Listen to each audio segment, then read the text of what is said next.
Okay, everybody, it's part two with Donnie Uh, Blair from uh, just a ton of amazing bands. You were just finishing up a story. okay. Well, when we did Rock Chalet Mass, George's first day in the to do his vocals, I think he started with Happiness, and it's my wife. She thinks she can't be seen. It's okay. um, he he did his first song, and it's in front of his heroes, you know. And when he got done, he asked me, he goes, "All right, guys, how was it? How was that?" And Bill came over the mic, the talkback mic, and goes, "That was probably the shittiest singing I've ever heard in my life." And George had to get better. You know, George was great at that point for melodies and stuff, but he knew he had some issues. We all did. Every one of us had issues with playing. Then we took what they learned, applied it every fucking night on tour for 2.5 years straight. Then we went in the studio with Bo Hill, and Bo was Warrant and Winger's producer. Listen to those vocals. They're fucking top notch. Whatever you say about them, they knew what they were doing. So Bill helped him out as well. I'm sorry, Bo helped George out with his vocals. So when he went back to the blasting room, he'd already had vocal lessons in Houston. He and my brother had gone to a vocal coach in Houston, you know, after we got out of from making Lame Ass. He went back and started singing, and Bill went, "Jesus, George, you sound fucking great. Your vocals are amazing, dude. You've made like 150% improvement." And that meant the world to George, you know. We made that record relatively quick too, because we'd been playing for so long. We had everything demoed. Bill and Stefan made very small, minute changes to the arrangements. They went through all the demos we had. The ones that we didn't use are on That Was Then, This Is Then, you know. They picked the best ones that they loved, and we went for it, you know. And it didn't really take us long. I think we took like a day to get tones, and we just went in and just started playing, you know. We weren't as nervous. We had a different relationship with them at that point, you know. We knew what to expect. We knew the hammer was going to come down. So it was just like, oh, okay, I expected that. All right. You know. So It was intense. It was intense. do you know what one of my favorite Hagfish songs is? Huh. Moaner. Thank you. I wrote that. Did you I really? wrote that tune. Yeah. Oh, wait. Did I write that? No, I did not write that. I wrote Shiner. Moaner, the bass line on Moaner, I came up with because of Blues Brothers. It was Oh, I had something in my head George had written, and that's how we used to write Hagfish songs. George would be like, "All right, I got this riff, and I'm going to sing this over it, and here's the chorus. Now what?" And so Zach and I had to go back and arrange the entire thing. Like, all right, let's do this. We'll come up with this top part, and we'll do this, this, this, and this. And I came up with that bass line. I fucking love Moaner. Moaner is just, it's such a fun song to play. It really is. the timing of that one, I would say it could have been on Rock Your Lean Ass, because it just the beginning, the dan dan dan dan, it just reminded me so much of that album. Wait a minute. So which Moaner are you hearing? The one that was on the 7-inch? The one Or that's where on That Was have you Then. heard Moaner? That Was Then. That was a demo we had done. Moaner was supposed to be on Lame Ass. That and another song called Teenage Kicks by the Untouchables. Yeah, No, was it the Untouchables? Was that them? They're from Ireland. Can't that remember one I the don't know. name of the band. It came out on the Japanese version of Lame Ass. How we recorded it. We recorded Moaner. We recorded. It came out on a single. Like, I think over in Europe, it was a single to Happiness. If you can find that, Moaner is on the flip side to it. That and Teenage Kicks are on the flip. And it sounds, imagine Moaner sounding like Rock Your Lame Ass. That's it. That's how it Yeah. sounds. They mixed it, they did everything. We recorded all of that, and then the label like, oh, let's leave that off and this version of Teenage Kicks. Those will just come on the Japanese and European versions. So I was That pissed because I like that fucking song. It's that great, was a you know. that was a bad decision on their part. I agree with you. I agree with you. I gotta agree with you. It was and we didn't know things at that point. We didn't have a good voice to speak up.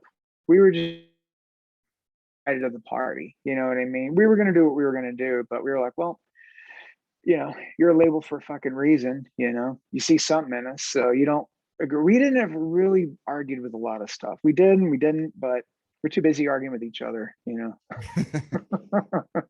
So before we go, I want to talk about the Toadies. Yeah. Now, Hagfish toured with the Toadies. How did you wind up in the Toadies, and what are some of your best moments from being in the band? Oh, well, I know we all grew up together. I mean, actually, when God, I think Todd plays guitar, or Vaden, our singer, plays guitar. They used to have two guitar players, and then Vaden sang. And so Tracy, their other guitar player, had left, and they already had Daryl in the band. So at that point in time, they were looking for Zach. They were going to ask Zach to be the second guitar player. But Zach had gotten in a really horrible car wreck. So they Oh, couldn't find him. So then Todd was like, all right, fuck it, I'll just play guitar and sing. True story. Um, and I've known Clark. God, his old band Funland, Hagfish used to open up for. They helped get us our start in Deep Ellum. And then Rez was in 1100 Springs, and he would always come into Amarillo because we've known the 1100 Springs guys for fuck. I mean, they're thanked on Rock Chalet Mass when they were Lone Star Trio at that point, but we thanked them, and they were our friends. And so Rez and I became friendly, and I heard about that Toadies needed a bass player. So I emailed him. I was like, hey, I don't know if this is a real thing or not. And the manager got back to me and was like, yeah, it's a pick gig, all downstrokes. Is that cool? I'm like, yeah, of course it is. I got this. I didn't have it. I couldn't play with a pick to save my fucking life at that point, much less downstroke. I was a finger guy. Hagfish and only arm, all that was just fingers. So I had to practice every day for like 2.5 months straight. I would work, come home, and just practice playing with a pick and learning the songs and stuff. And I went down, called my wife before I went into the audition, came out like 20, 25 minutes later. She picked up the phone. That's not good. That was pretty quick.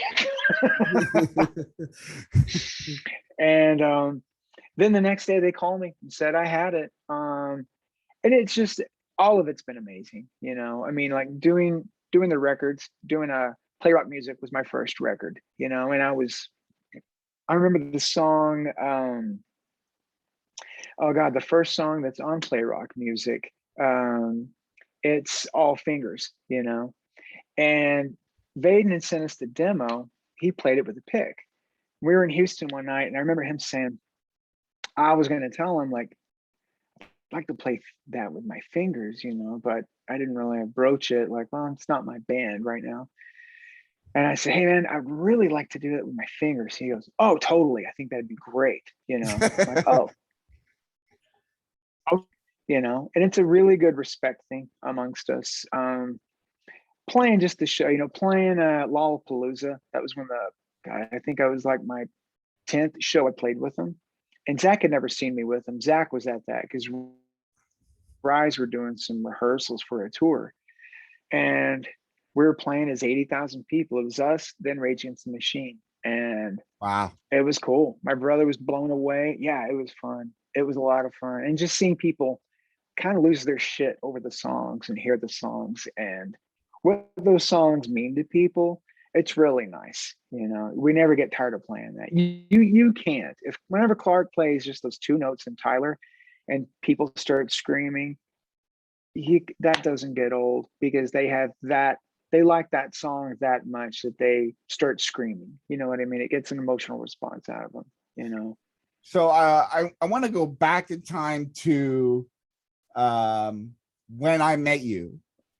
Okay. The first show I ever saw you with was with the Bad Brains at the Trocadero in Philadelphia. Yep. uh HR was kind of different than what I expected. I didn't expect backflips or anything like that because, you know, he was probably in his 40s at the time. So Yeah, I think so. I think he was. Yeah. so so he came out. At first he walked out, and then I thought he was going to hit somebody, and I was like, oh, that seems out of character. So what do you remember from that night?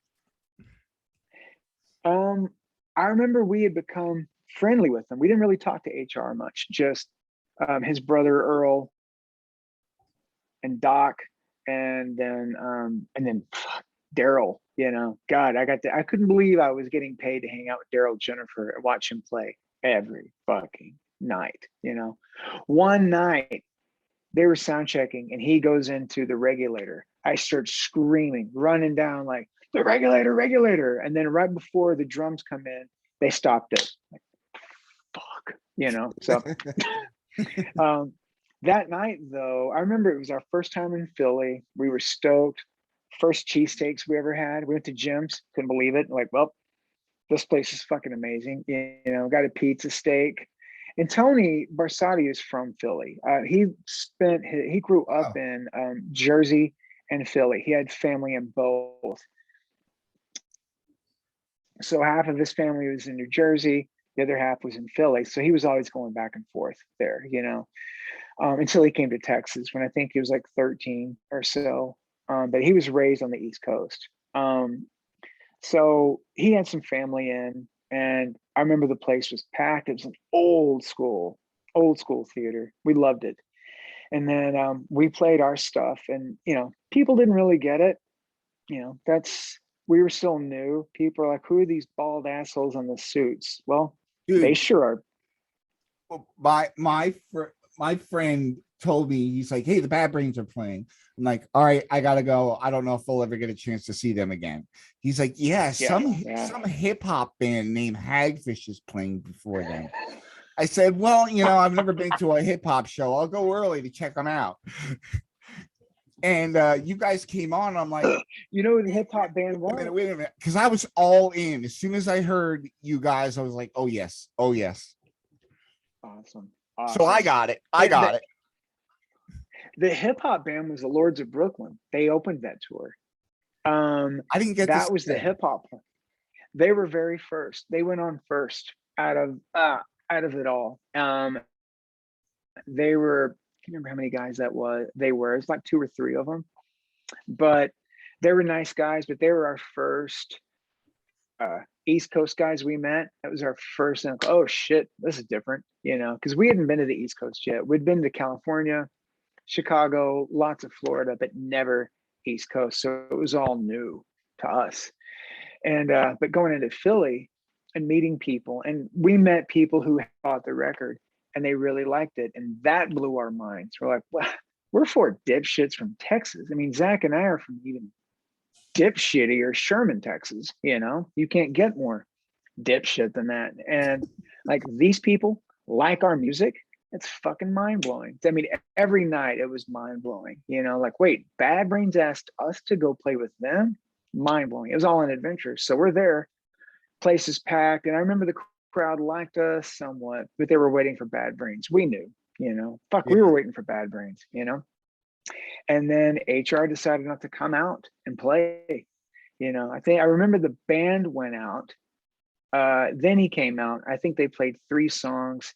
He threw his mic down, went backstage. And I went, like the guys were backstage hanging out and talking. I went into our dressing room. It was loud as hell. The walls were paper thin back there. If you've ever been to Trocadero, Yeah. you know, in the backstage area, and the crowd was booing and yelling. So it was loud as shit. And the guys were asking me, like, what the fuck's going on? I said, HR Harden coming out. You know, he did 3 songs and bounced. Like, I don't know what the fuck's going on. I was saying this. As I said that, HR opens up our door and right at me and goes, "How are you doing?" Like, "Oh, I'm okay, HR." Like,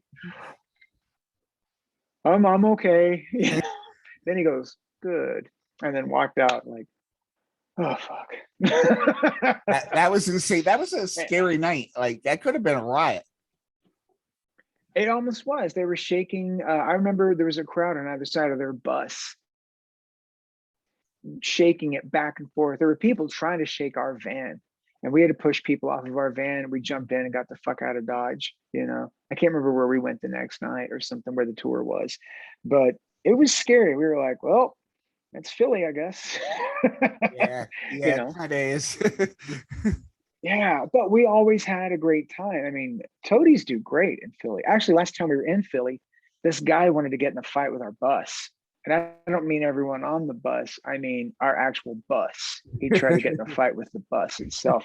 He is the end of the night, and we were at Underground. It was at the theater. What was the name of the theater? They've shown it on Sunny. I know that whenever they're doing God damn it, the Thundergun Express episode, they show this place there. I'm If trying, anyone knows that episode, the Keswick. nope, not the Keswick. It's something music arts or something like that. It's not underground arts. It's not that, but really great venue. So we're getting like the bouncers are kicking everyone out. This one guy got past him, goes up to our dressing room, and just opens up the door and wanted to talk to our singer. And Todd was like, you gotta get the fuck out of here, dude. And I start hearing something. I go up, and the guy was like, he got pissed. And I was like, dude, you gotta get the fuck out. Let's go. Let's go. Let's go, you know?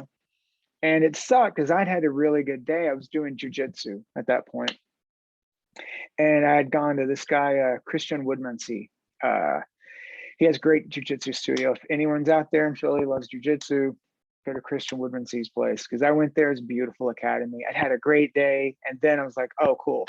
I'm glad Christian taught me some really cool shit, because I think I might have to use it, you know? I didn't at all. I mean, he's a great teacher, but, you know, he's a great training session. Like, oh, we'll hope to see if this comes in handy or not, you know? And the guy, the bodyguard, the security guards took him out, but he was outside and he kept wanting to like fucking throw hands and stuff with anyone. You know, our crew was out there. They were like, get on the bus. You guys don't need to be involved in this. You know, I mean, it's one thing if our crew, if we're the ones doing it, whole different lawsuit, you know?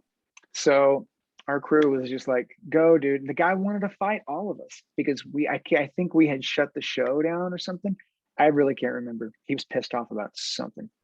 I think it was just that he was just drunk and he Yeah. wanted more music. You know, he was a big fan of ours. So it's kind of hard to be mad at it. Like, oh, we can't get mad at the guy that he wanted to hear more Toadies music. You can't get mad at someone like that. He was a little ripped and handling it in not a great adult way. So I'm sure he woke up the next morning. Oh, fuck. You know, that was the last time we were in Philly. So hopefully we'll be able to come back and it won't be so violent, you know. Yeah. There's a lot of that at the shows there. I don't know about so much anymore, but back in those days there was. Yeah, you know, that happens. And I get it. I mean, and you know, doing Only Crime every night was like that because, you know, but I mean, when that stuff would happen, I'd look over at Dahlbeck, who got his bones in Converge and Bane. It was nothing to him. He was like, oh yeah, well, this is just every fucking day to me, you know. So, and if anyone got near us or started anything, Dahlbeck was the first guy throwing his guitar and jumping in the crowd. You know, you don't fuck with that guy at all, ever, whatsoever, man, at all. So But yeah, I mean, but still, go ahead. Yeah. no, no, you can finish. Oh, I was just gonna say it's just a great town. I can't wait to get back there. Cannot wait to get back there and play it again. It's just awesome. Really is. Awesome. One thing I didn't touch on was Armstrong. Tell me Now Yeah, yeah. I've heard that Hagfish was still a band, and that was going to be the next Hagfish album, but the band broke up. So you and Donnie went out and did it yourselves. Is that true? Yeah, we had George had a couple of boys. Actually, have you seen the Happiness video? I Yeah, don't know if you've seen that video or not. yeah. George's first son, Jake, was born that morning. George is on no sleep that day when we made that video.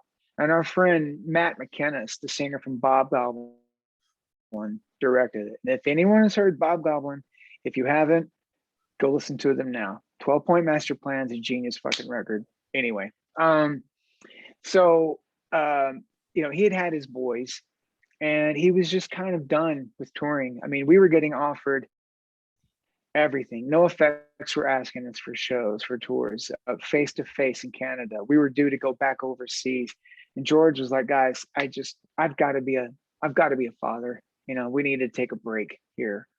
And Zach and I, our point was like, "Wait, no. We just got fucking started. We're not stopping. We're doing this shit." And that's kind of when Zach got into Guar, and he did that for a couple of years. And after that point, he still wanted for he and I to do our thing. So he had all these songs. Like, let's try and do this band together, And we got Brad from Guar to play drums on it. Zach wrote all the songs. I think there's a couple I wrote on there. Shiner is on that record. That was a Hagfish song as well. Chicago was a Hagfish song. A couple of them were some Hagfish songs, that we just kind of redid. And we went up to the blasting room and made that record like in 4 or 5 days. It was pretty quick, and Bill put it out on Owned and Operated. And then we went and toured Yeah. it. Wait, Russ, hold on 1 second. some date. Hold on 1 second. Yeah, shoot. Yeah.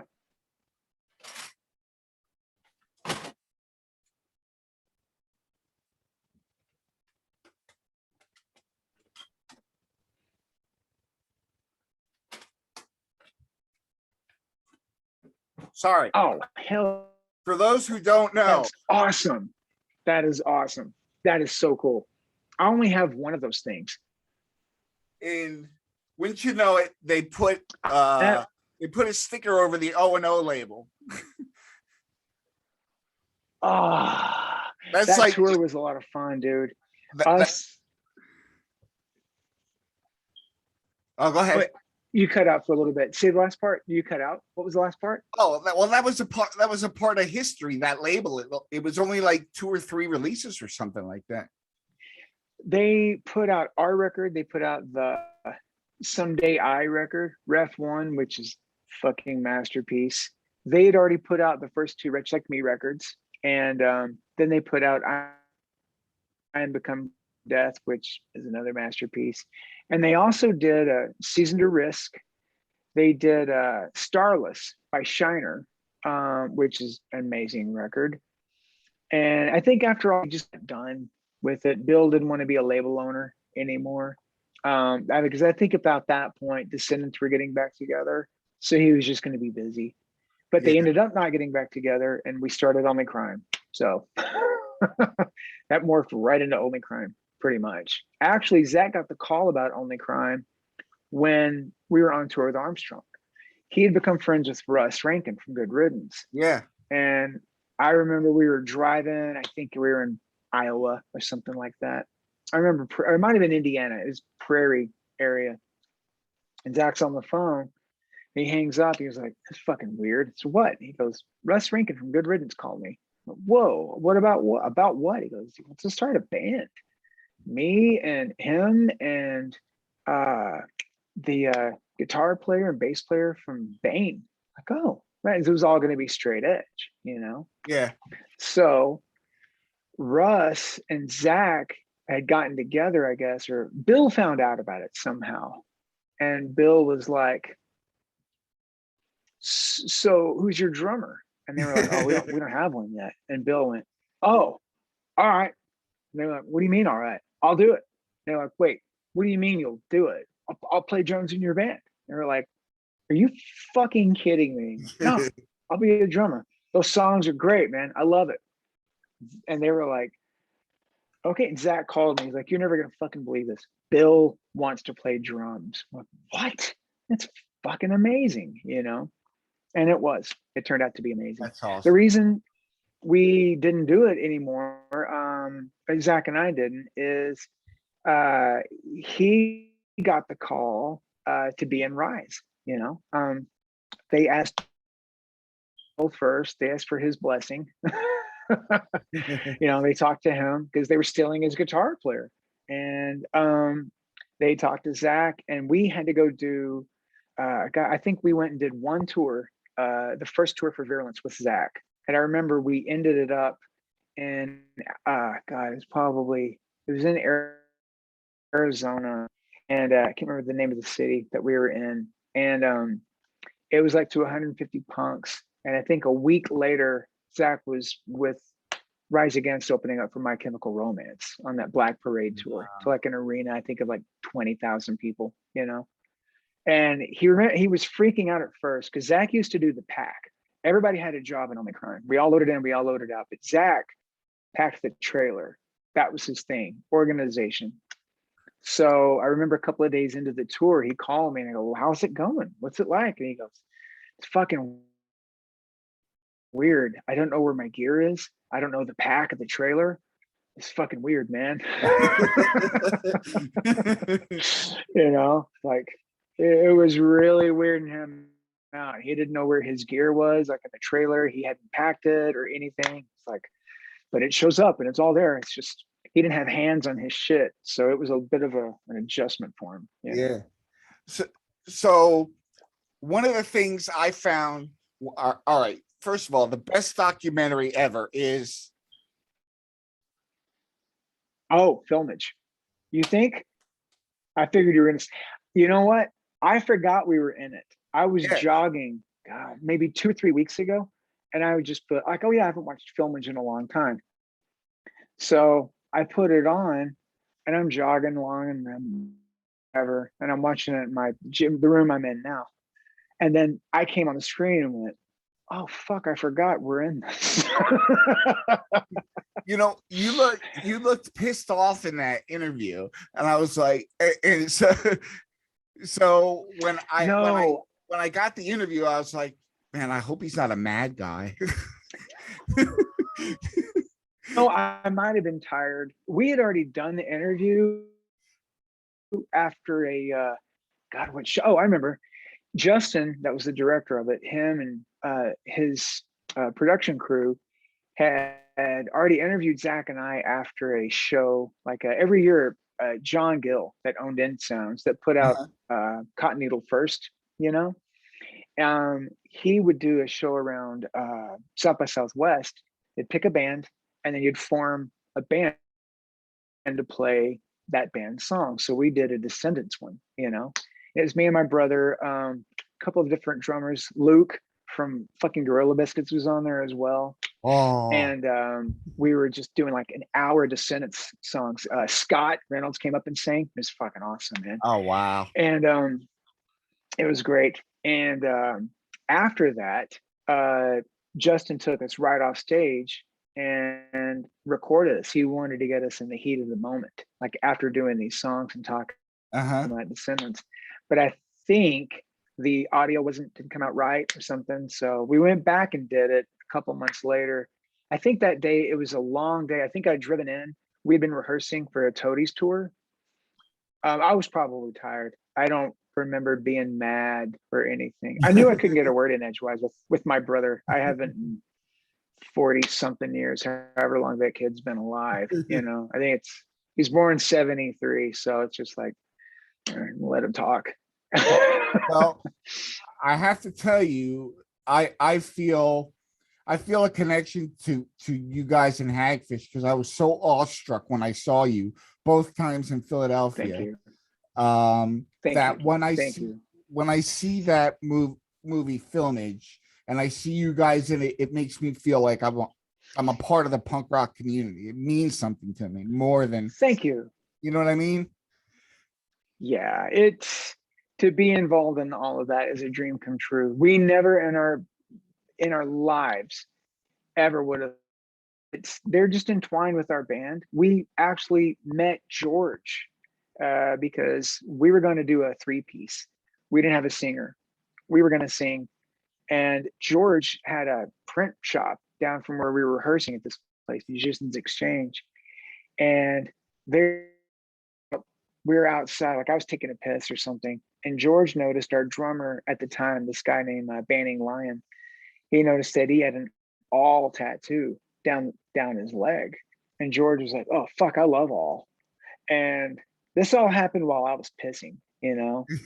I gone to piss, came back in. George is behind the mic, and I was like, "The fuck is this?" And Zach goes, "Oh, we think he's going to be our singer." And I'm like, "That's a hell of a piss. We got a singer in the middle of it." But and our first gig with George was opening up for All on the Percolator Oh tour. man.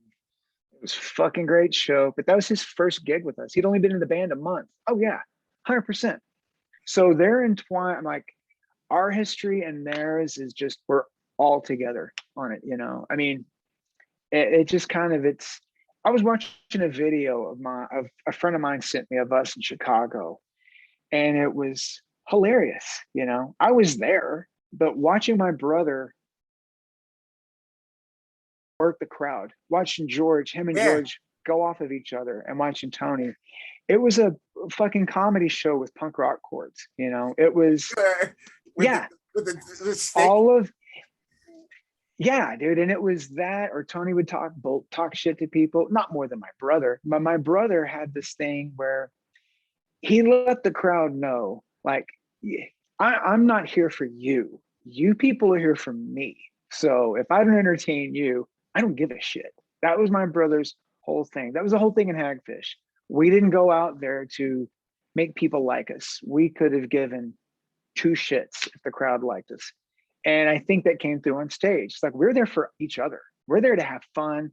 Like I said, we're 4 Texas dipshits. Like, this is great. If this doesn't last, fine. We're going to have the most fun we can. And I think people picked up on that. Like, wait, these guys don't care if we're into them or not. Fuck. It's very liberating, What I remember is you had those cool sunglasses on stage, and you kind of you were just kind of in that groove. And George had, I don't even think he took a hit of it, but he had a cigarette the entire show, and he was just standing there, and it was so like, you got to understand, for a guy like me, like that just meant the suits, everything was just like, who the fuck are these guys? They just like, and why haven't I heard of them before? Here's the thing that I love about that band the most, and we've talked about this. I've never met anyone that was like, "Oh, Hagfish, you guys were okay." I've met people that either say, "I love you," or "I fucking hated your band." Like, it's one or the other.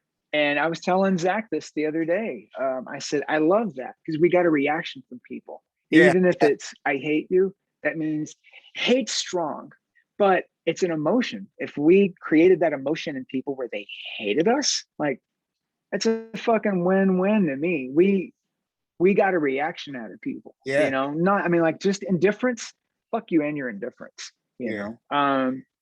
I met, when we toured with Local H, Scott Lucas, their singer, and the guitar player and the bass player. He's all 3 in one. We were talking, and he was a little standoffish for the first few days, and we're all doing some shit. And I mentioned something about Hagfish, and I've been in Hagfish, and he turns his face to me and goes, "You were in fucking Hagfish?" And I was braced for it, like, oh, fuck, here we go, And I went, "Yeah." And he goes, "I fucking love your band, dude. Such a great band." It's like, oh, thank you. I mean, Scott's a great musician, hell of a guy, hell of a fucking band too. And so to hear that from him, he actually likes Buickman more than Lame Ass. A lot of people that got Buickman first, they like the sound of it better than Lame Ass. It's weird. I think it's like, whatever you discover first is always going to be like the one that sticks in your heart. Yeah. You're right. And it's the same songs, because we showed Sure. up with a lot of different songs, but Bill and Stephen were like, nah, we want to re-record a lot of those Fieldman songs. We just want to make them better. I'm like, oh, all right. We're not going to argue with you, Descendants, you know? That's that kind of a thing. There's one more story I want to talk about. Is you came, Shoot. this is before you were in the Toadies. I believe it was the same summer that the Bad Brain show happened. You came to town with the Toadies, but you were in Hagfish. Hagfish opened up, Okay. and you were at the, I think you were in the top floor of a 2-floor club. I bought the 7-inch, the Hagfish 7-inch there with Stamp and Minute Maid on it. Okay. And I talked to George, and you, me, my friends, and Zach went down to Tower Records on South Street because your album had just come out that day, and you wanted to see it in the store. Oh, shit. Okay. All right. I know what you're talking about now. Now I remember. There's so much stuff I don't remember, I remember that though. And I remember us being blown away like, fuck, we're in a Tower Records in Philadelphia, It Your poster was hanging up. there's yeah, I remember us being like just giddy. Again, dipshits from Sherman. Not like we're on a major label, we're with these bands, we're doing this, that's us and this, record store. And that stuff still doesn't really go away, But I mean, Yeah. we did so many shows back then. I remember Only Crimer playing a show in might have been Gainesville, Florida. That's a couple of years back for Fest. And I'd flown in just to help them out and do the one show. And we were able to use Less Than Jake's rehearsal place, And I walked out and I was like, fuck, this town's really nice, man. I've never been here before. And I was talking to Chris from Less Than Jake. He goes, what are you talking about, dude? I'm like, I've never fucking been here. He goes, dude, I watched you and Hagfish play a block away from here, and it's the best show I ever saw in my life. I went, oh, shit. I told my brother that story, and he goes, yeah, dipshit, you don't remember playing there? I'm like, no, nope. Before we go, I want to ask you one question. And to me, it's very special. The new Descendants album. Well, newish.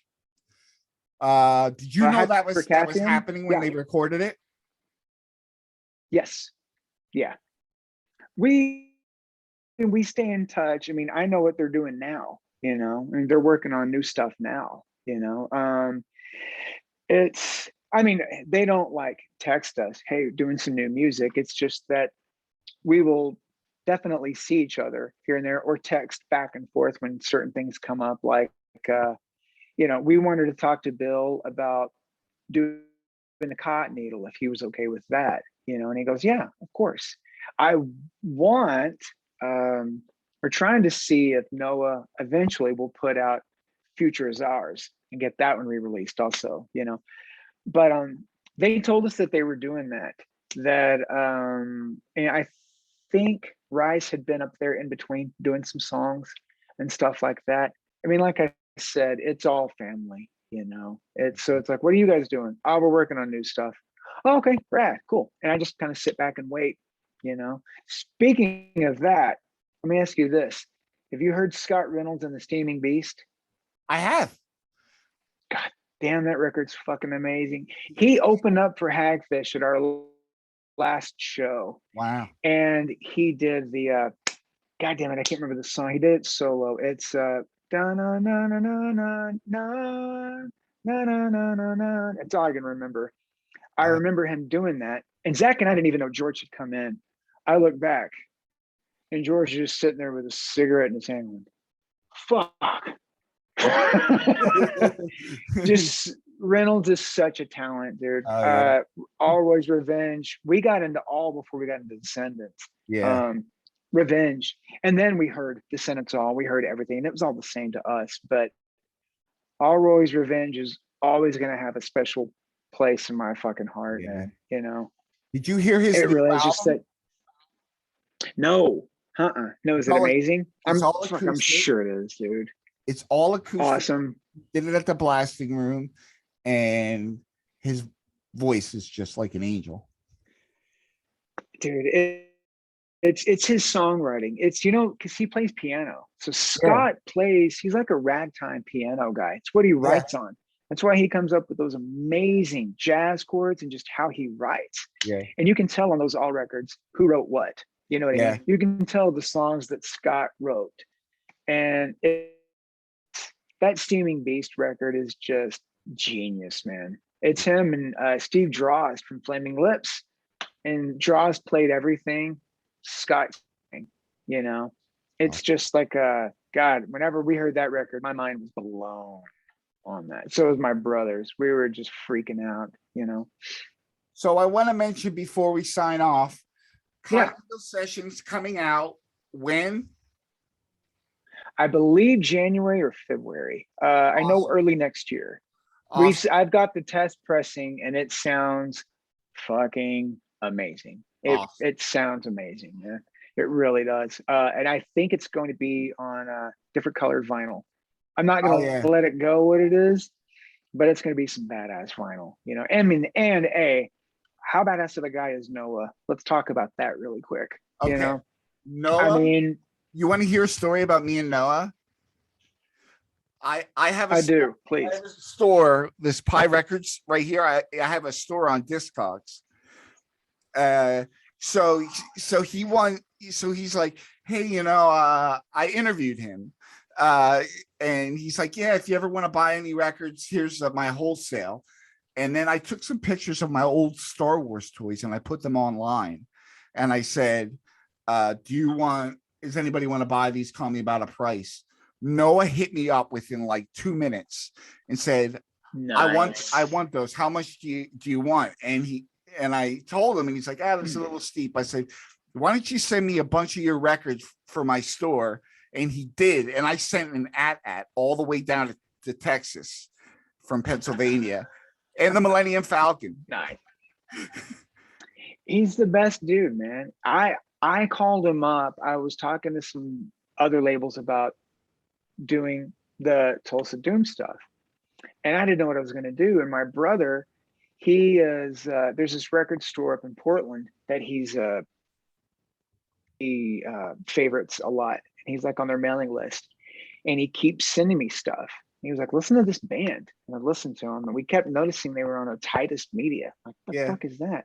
So I looked them up, and it was in Corpus. So I'm like, well, I'm gonna blow them up and just see what happens. So I sent Noah an email, and we started talking. I think we talked for like 2.5 hours straight the first time about stuff and just seeing eye to eye on everything. And I asked him, I said, well, would you want to put out this record? And he was like, fuck yeah, dude.